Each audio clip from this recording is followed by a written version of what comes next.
I'm here with a single beam VUVAS spectrophotometer. It's working under nitrogen purge. I'm here to help show how to set up the default condition, which is the same condition we'd use for running a reference scan or a blank precision scan for the instrument. Most of this can be done from our software. And here we're looking at these fields in particular. I can see here that my detector position in the sample chamber is not at 180 degrees and the sample is not where it belongs. So I'm going to correct some of these things before I can run a reference scan or have achieved the default condition. From this drop down, I'm going to pick either sample or detector, and I'm going to make a short move to position it where I need it, which is going to be for the sample, it's at 0, normal to the incident beam. And it thinks it's collecting data. We don't need to save this. Likewise for the detector, I'm going to position that at 180 degrees where it wants to be for measuring a transmission or a blank scan.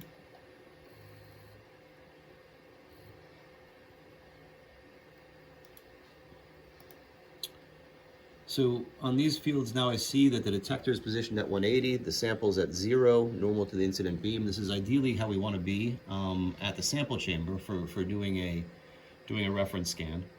I'm going to put this back on monochromator 1 and set a range of wavelengths where we might be working.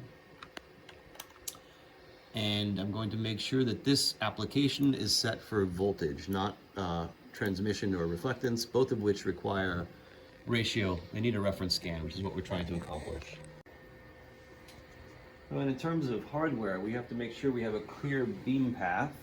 In our sample holders, there are typically 3 positions.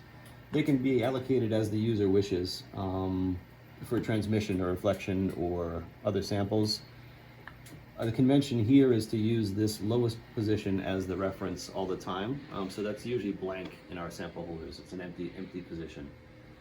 One can also check the slit sizes if they're not certain. One can check if there's a polarizer in the beam or out of the beam. Essentially, we want a free and clear beam path so that we can take our reference scan, our initial scan, that's used as a point of reference or builds the ratio for any subsequent measurements we'll do.